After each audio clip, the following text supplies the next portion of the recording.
মজা পাইলে এটা সারাদিন খাইতেই থাকবে। কপাল। হ্যালো এভরিওয়ান, আসসালামু আলাইকুম আমার আফুরা ভাইয়ারা। সবাই কিরকম আছেন? আলহামদুলিল্লাহ। আমি অসুস্থ শরীর নিয়ে তারপরেও ভালো আছি। আল্লাহর কাছে লাখ লাখ শুকরিয়া। আলহামদুলিল্লাহ ভালো আছি। এখানে প্যানকেক বানানোর জন্য চলে আসছি। প্যানকেক খাবে আর প্রত্যেকদিনই প্যানকেক খাওয়া শুরু হয়ে গেছে ইদানিং।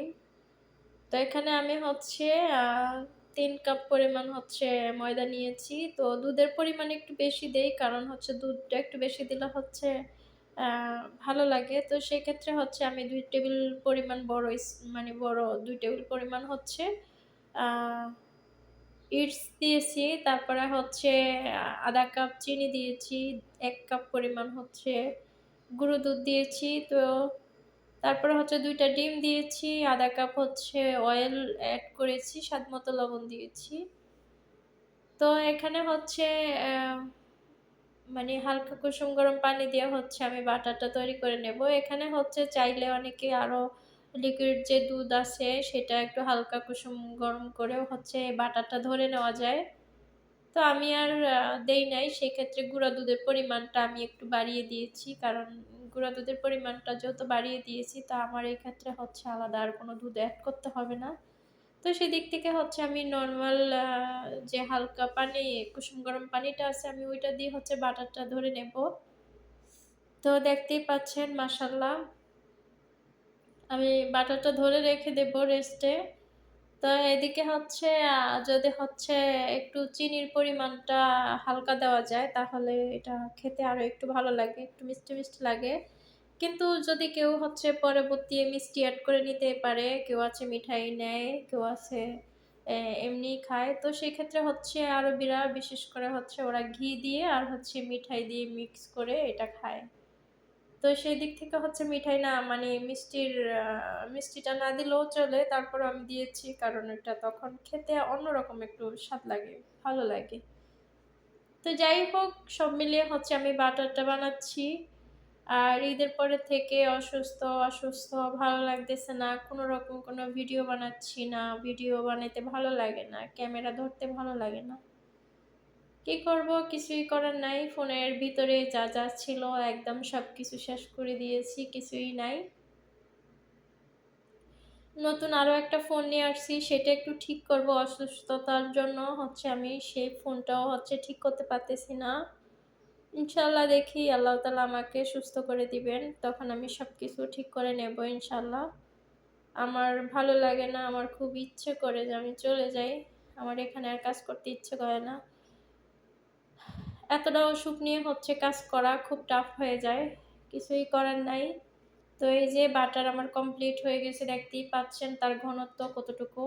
এটা আরো ঘন হয়ে যাবে যদি হচ্ছে আমি এটা ৩০ থেকে ২০ মিনিটে ২০ মিনিট মানে ২০ মিনিট থেকে ৩০ মিনিটের জন্য যদি আমি এটা রেস্ট রেখে দেই তাহলে এটা আরো হচ্ছে ঘন হয়ে যাবে বাটারটা। তো পারফেক্ট হয়েছে মাশাআল্লাহ এটা আমি ঢেকে রেখে দেব। তো হচ্ছে যখন ওরা হচ্ছে অর্ডার করছে, অর্ডার করে হচ্ছে যার, যার মতো ও ঘুমাচ্ছে। ঘুম থেকে উঠার পরে হচ্ছে খাবে। হয়তোবা বানাইতে বলবে, না হয় দোকান থেকে নিয়ে খাবে।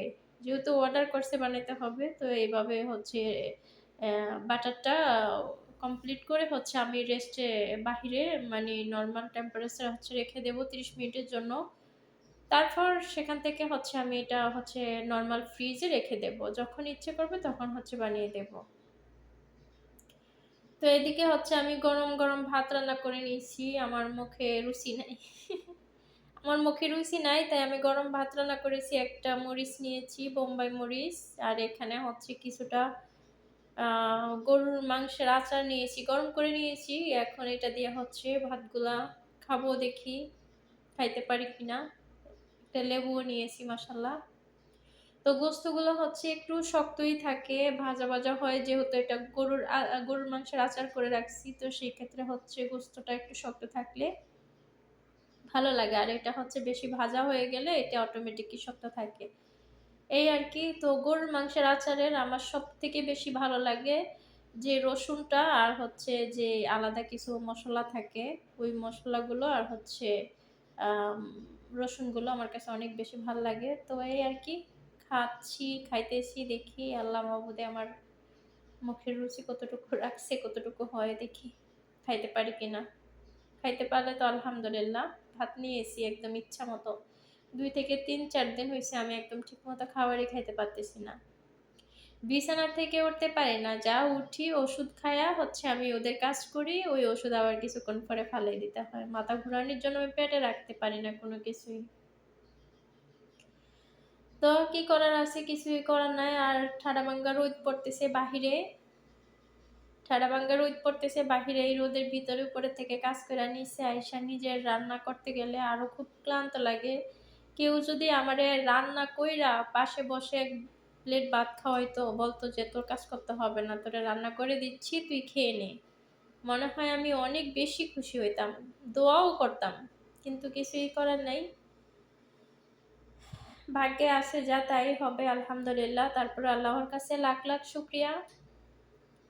এত কষ্ট করি, এত কষ্ট করে হচ্ছে টাকা উপার্জন করি। তারপরেও কাছের মানুষগুলো, নিজের আপন মানুষগুলো, রক্তের মানুষগুলো নিজেদের সাথে বেইমানি করে। তখন কষ্ট হয়, খুব কষ্ট হয়।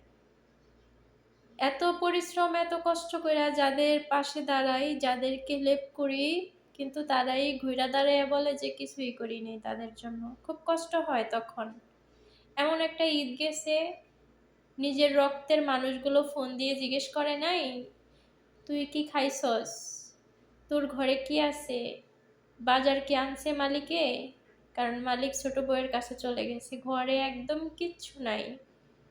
ওরাও উপরে থাকে, হোটেল থেকে আনে, খায়, শেষ ওদের দিন যাচ্ছে। কিন্তু আমার দিন কিভাবে যাচ্ছে? আমি ওই টাকা দিয়ে বাজার করে তারপরে নিজের টাকা দিয়ে নিজে খাচ্ছি।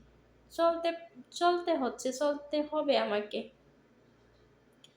কিন্তু কাছের মানুষগুলো ফোন দিয়ে যদি জিজ্ঞেস করে না, তারপরেও মন হালকা হয়ে যায়। কিন্তু জিজ্ঞেস করে না।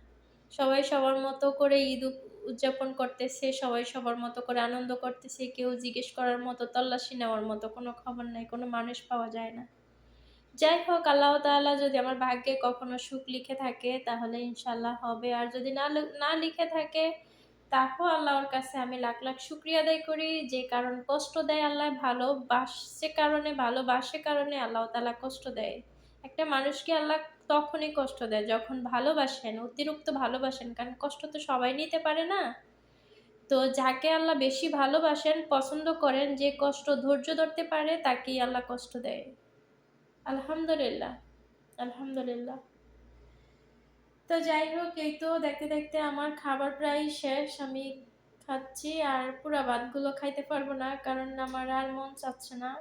পটকা মরিচ মানে নাগা মরিচের কারণে কিছুটা খাইছি।